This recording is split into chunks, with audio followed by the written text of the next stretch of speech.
Stefan with The Verge here, and the brand new Samsung Galaxy Note 9. This year, Samsung has changed a lot of the stuff that makes the Note 9 truly special. In fact, they've doubled down on them. The display, the battery, and the S Pen have all been revamped. Overall, it doesn't feel like an amazingly different experience compared to last year's Note, but it is still an improvement.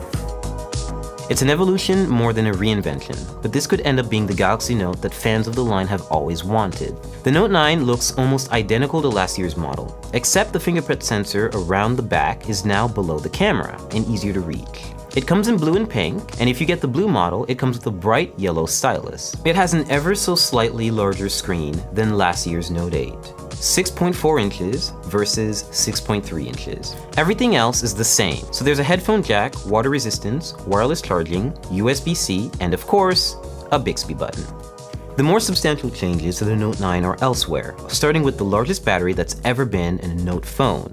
It's 4,000 milliamps. And since the Note 7 disaster hasn't yet been forgotten, Samsung is taking some extra precautions with its own safety checks and also having it validated and certified by outside companies. Above all else, the Galaxy Note 9 is about productivity, getting stuff done. This year, Samsung has built DeX into the Note 9 so you can use it like you would a desktop by plugging the phone into an external display. The Note screen can be used as a trackpad or keyboard when working on documents in DeX. This turns the Note 9 into a really portable PC with minimal fuss. Samsung is loading the Note 9 up with powerful hardware and best-in-class LTE speeds to make sure it's fit for that job.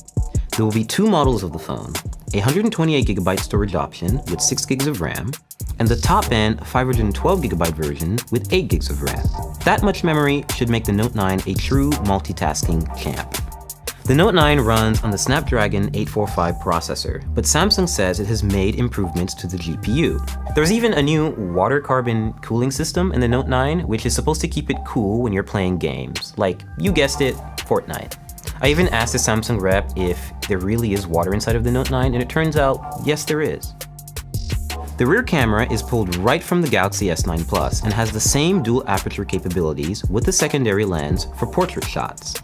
New this year is AI-powered scene recognition. The Note 9 will try to automatically detect what your subject is and adjust things like contrast, saturation, and white balance without you having to do any of it yourself. The camera will also alert you if a shot was blurry or if someone blinked. This type of thing doesn't fare so well in other phones, so we're gonna have to figure out if Samsung's implementation is any better. You can always turn it off and stick to the manual or auto modes if you prefer. And because this is a Samsung Galaxy Note, of course there's an S Pen, which now has Bluetooth Low Energy built in. Bluetooth gives Samsung's stylus new functionality. Its button can act as a remote camera shutter, a presentation clicker, or control your music. By default, pressing and holding that button opens the camera, but you can customize it to open any app you want. It works from up to 30 feet away, and Samsung has built in a supercapacitor for rapid charging when it's inside the phone.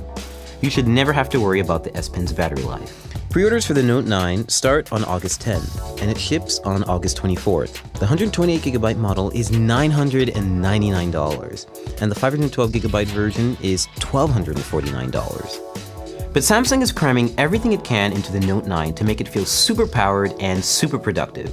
So overall, the Note 9 definitely is an improvement over last year, but it's going to take a full review and living with it to really figure out if it lives up to the hype and if it's worth the upgrade. Don't forget to like and subscribe, and stay tuned to youtube.com/The Verge. And don't forget to stay tuned. Oh my God, Stefan. It hurts inside. It hurts inside. You're killing it.